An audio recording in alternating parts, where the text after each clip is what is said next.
Para ser exitosos en ventas es importante ser exitoso en todas las etapas de la venta. La venta es un ciclo. ¿Por qué un ciclo? Porque si hacemos bien cada una de las etapas y cada uno de los momentos de manera exitosa, finalmente el resultado se vuelve a repetir. Y cada vez que se repita en una cantidad muy aumentada, tendremos unos ingresos muy aumentados. Hay que hacer muchos ciclos de ventas. Empecemos a hablar que el ciclo de la venta comienza con la prospección, que es la búsqueda de clientes, ojalá todos efectivos, de clientes calificados para que compren mis productos. ¿Dónde hay que prospectar? ¿Dónde están los clientes? Pues hay que saber segmentar, hay que saber calificar, hay que saberse relacionar, hay que aumentar las bases de datos, hay que aumentar los embudos de ventas, hay que crecer todas estas información que nos da cómo conseguir clientes, porque si nos enfocamos en eso tendremos muchísimas más posibilidades y eso se llama prospección. El segundo momento de la venta es descubrir necesidades. Si nosotros descubrimos necesidades de una manera efectiva, si nos enfocamos en lo que realmente el cliente necesita, en lo que realmente tiene valor para él, vamos a ser mucho más efectivos en el cierre de la venta. Obviamente que hay que hacer una buena presentación de la oferta, que es el tercer momento de la venta. Hay que tener técnicas efectivas para presentar las ideas, para presentar las propuestas, para presentar las cotizaciones, para presentarle al cliente esa gran posibilidad de que sea feliz con nuestro producto o nuestro servicio.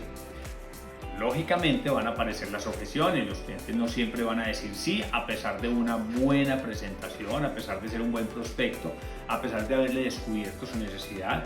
No necesariamente él inmediatamente dice que sí, van a decir que es costoso, que no es el momento, que tiene que tomar la decisión con su esposa o su esposo, su pareja, que tiene que tomar la decisión con su socio, que ahora va de viaje, que no tiene presupuesto, que la competencia vende más barato, es lo que se llama objeciones. Y para eso hay que tener también un manejo profesional para ser mucho más asertivo y llegar al cierre, que es el quinto momento de la venta.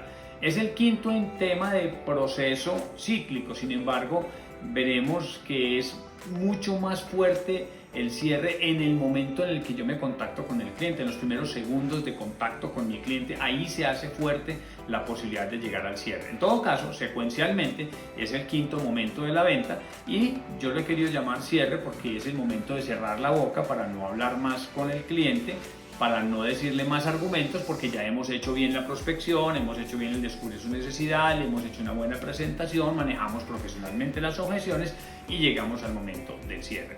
Un cierre no es el punto final de la relación con mi cliente. La relación con mi cliente va a seguir a largo plazo. Mientras más a largo plazo, más posibilidades de seguirle vendiendo o que él me refiera a clientes. Y eso es lo que se llama fidelización.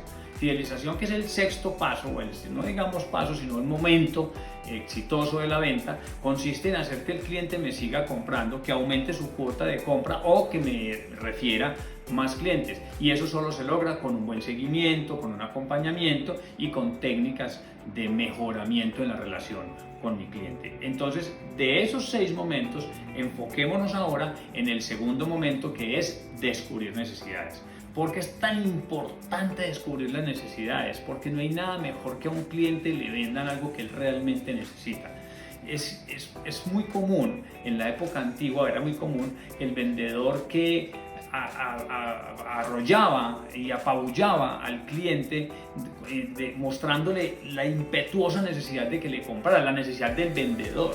El vendedor sentía la necesidad de venderle, entonces le mostraba impetuosamente las energías, las enfocaba para que le comprara. Y el cliente finalmente, después de haber tomado la decisión, sentía que había sido engañado, que no había sido atendido correctamente, que no fue bien asesorado, que compró algo innecesario y terminaba con un sinsabor hacia el producto, hacia la marca, hacia la empresa y hacia el vendedor, obviamente, porque se sentía atropellado y como que no fue bien, asesorado como se lo merece. Hablemos entonces de por qué descubrir necesidades. En primer lugar, porque el cliente merece respeto, porque el cliente tiene sensaciones, porque es una persona. Recuerde que siempre le estamos vendiendo a seres humanos. El ser humano merece que seamos sensibles con él y eso es lo que se llama empatía. Entonces, es importante que trabajemos muchísimo la empatía. ¿Qué es empatía? Es, en resumidas cuentas, ponerse en los zapatos del cliente, ponerse en la situación del cliente, en la posición del cliente. Cuando yo me ubico en la posición del cliente, me va a quedar mucho más fácil entenderlo, interpretarlo y ofrecerle una solución adecuada a su verdadera necesidad. Entonces, empatía se vuelve teoría cuando yo no escucho a mi cliente, se vuelve práctica cuando lo escucho. Entonces, para desarrollar la empatía hay que ser muy expertos en percepción, y de la percepción, que hay muchas maneras de percibir el mundo y de percibir las necesidades de mi cliente, escuchar es la más poderosa. Hay 3 habilidades que sirven o que me ayudan a conocer esas necesidades de mi cliente, que son investigar, observar y escuchar. Digo escuchar en tercer lugar, siendo la más importante. Todas son importantes, solo que escuchar es la más importante. Cuando yo escucho a mi cliente, estoy más atento a lo que él me diga y a la realidad de él. Estoy más atento a la realidad de él que a la realidad mía. Cuando yo estoy atento a la realidad de mi cliente, a través de la investigación, de la observación y de la escucha, cuando estoy más atento, entonces yo puedo estar más seguro de que lo que le voy a ofrecer va a estar más cercano, más a la medida, y obviamente pues tendré muchas más posibilidades de ser efectivo. No es que yo tenga que cambiar el producto, que porque al descubrirle la necesidad de mi cliente entonces le cambio el producto. Primero, existen varias opciones dentro del portafolio de mi organización para entregarle a mi cliente la opción más adecuada para él. Y segundo, porque una misma opción puede ser presentada de diferentes maneras según la necesidad del cliente. ¿Por qué? Porque si el cliente necesita, por ejemplo, sentirse seguro, entonces mi oferta, mi producto, mi servicio, mi alternativa tendrá que ser presentada en lenguaje de seguridad para que el cliente se sienta seguro. Si el cliente lo que necesita es protección, entonces yo voy a hablar la misma opción en términos de protección. Voy a enfocar mi propuesta siempre en términos de lo que el cliente necesita.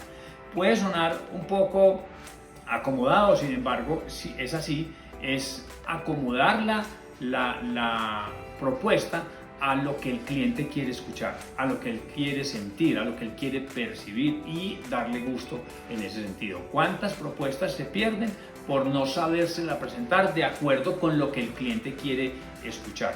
Entonces, de las 3 habilidades que hay que desarrollar para descubrir las necesidades de los clientes son investigar, observar y escuchar. Escuchar la más importante. Si escuchar es la más importante, entonces ¿qué tengo que hacer para escuchar? Saber preguntar.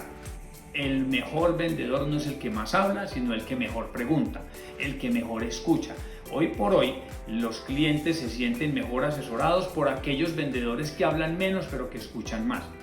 Escucha activa, obviamente, una escucha donde yo estoy obteniendo la mayor información, retroalimentando a mi cliente, verificando que lo que estoy escuchando va en la línea de lo que quiero ofrecerle y de lo que el cliente realmente necesita. Entonces hay que saber preguntar, y hay 2 tipos de preguntas, 2 grandes grupos de preguntas: las preguntas abiertas y las preguntas cerradas.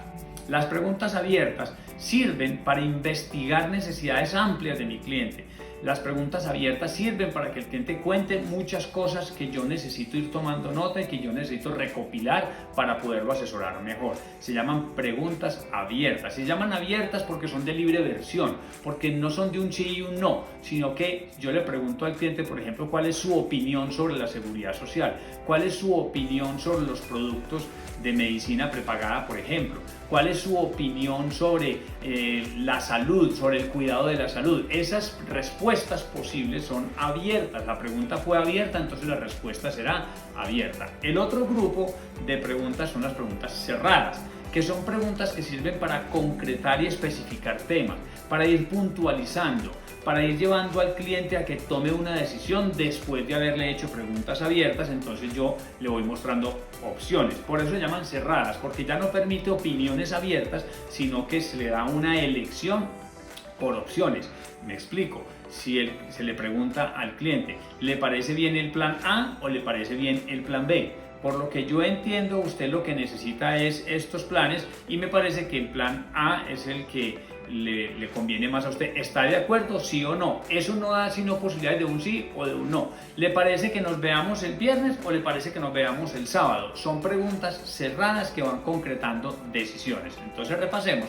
Preguntas abiertas, las que permiten respuestas abiertas, y preguntas cerradas, las que solo dan respuestas con opciones. ¿En qué momento de la venta se deben utilizar las preguntas abiertas? Al principio de la venta, porque estamos rompiendo el hielo, nos estamos conociendo con el cliente, nos estamos ganando su confianza, permitimos que él hable, que se sienta cómodo, que empatice y simpatice con el vendedor y al mismo tiempo el vendedor con el cliente, que haya esa sintonía entre los dos. Al principio recojo mucha información, entonces me sirven las preguntas abiertas.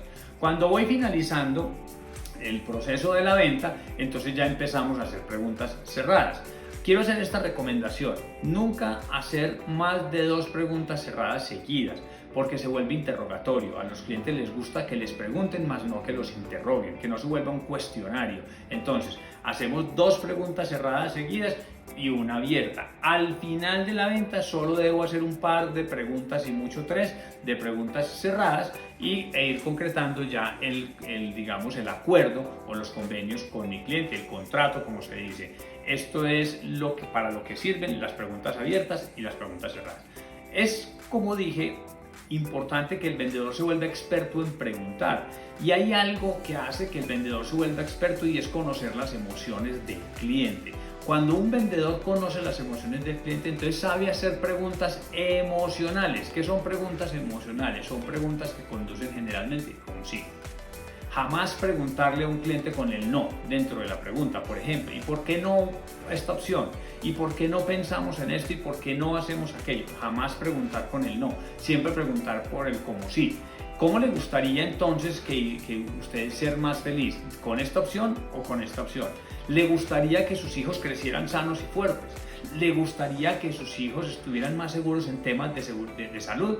Esas preguntas son emocionales, y generalmente en un 100% los clientes van a decir que sí. Al decir sí, entonces me abre el camino para presentarle la opción que yo considero que le va a dar eso que le estoy diciendo con la emoción. Lo de la seguridad para los hijos, para su familia, la protección, todos estos temas, cuando los conozco, me permite entonces presentar la oferta puntualizada y llegar más rápidamente al cierre.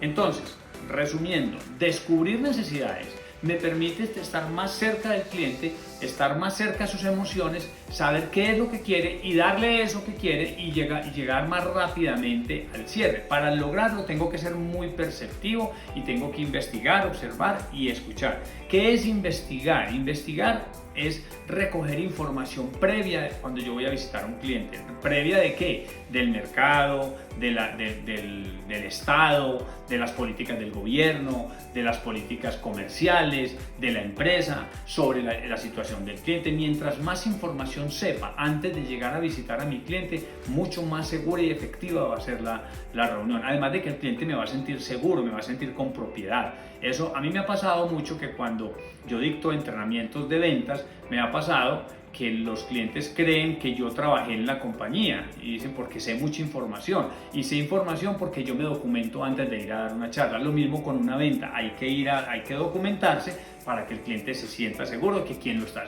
asesorando es una persona que tiene investigación previa y que es profesional en el tema. La observación, hay que estar atentos a los movimientos del cliente, a los gestos, al tono de voz, el contexto en el que se desenvuelve, a qué temperatura estamos para saber si le ofrezco agua o algo así. Estas son cosas que me sirven a mí para ser muy perceptivo. Recordemos: investigación, observación y escucha. ¿Qué otra información yo puedo saber o debería saber y que me ayuda a mí? Porque mientras más información, más poder en la decisión, en el cierre. Es información sobre la forma como el cliente decide. El cliente decide, muchas veces no decide solo, sino que alguien lo acompaña. Puede ser que él tome la decisión, sin embargo hay quien paga por esa decisión. Entonces hay que saber quién decide en ese grupo familiar, o en ese grupo empresarial, o en ese grupo de socios. ¿Quién toma la decisión? ¿Quién paga por la decisión? ¿Quién usa la decisión? A veces la persona que toma la decisión y la que paga no es la que lo usa el producto o el servicio. Simplemente se lo va a comprar a un familiar, se lo va a comprar a un hijo, se lo va a comprar a un hermano, a alguien se lo va a comprar para que esa persona lo use. Entonces tenemos ya tres aspectos: el que toma la decisión, el que paga por la decisión, el que usa lo que se decidió, el servicio o producto, y finalmente quien asesora. Recuerden que detrás de un cliente a veces hay quien asesora: una cuñada, un cuñado, un hermano, un asesor financiero, un socio, una pareja. Alguien está asesorando. Es importante conocer quiénes son esos cuatro actores de la compra, que son el que decide, el que paga, el que consume o usa el producto y el que asesora. Si sabemos esa información, sabré cómo dirigirme a cada uno de ellos para ser mucho más asertivo y llegar más efectivamente al cierre. Esto es lo que es descubrir necesidades. ¿Para qué? Para poder sentir qué vale para mi cliente. Entonces ahí me meto en otro tema, y es la sensación de valor del cliente, mucho más importante que la necesidad. La necesidad es racional, el cliente tiene claro qué necesita. Si no lo tiene claro, el vendedor es capaz de ayudarlo a entender qué necesita. Lo que sí es un poco más profundo de descubrir es la sensación de valor. Recordemos esto: sensación de valor. El cliente que siente que tiene valor para él. Si para él es muy importante la familia o el amor, o para él es muy importante el trabajo, el dinero, la seguridad, viajar, ¿qué es valioso para él? Cuando el vendedor descubre qué vale para el cliente, es mucho más fácil. Aumenta el porcentaje de efectividad de cierre. Cuando conozco más que la necesidad, conozco qué tiene valor para el cliente. Vender entonces es un tema de percepción de valor. Cuando el vendedor percibe qué vale para el cliente, entonces percibe cómo venderle, y si percibe cómo venderle, se vuelve mucho más efectivo. Vendedores que descubrimos necesidades y que percibimos el valor del cliente somos vendedores mucho más cerradores. Esto es descubrir necesidades.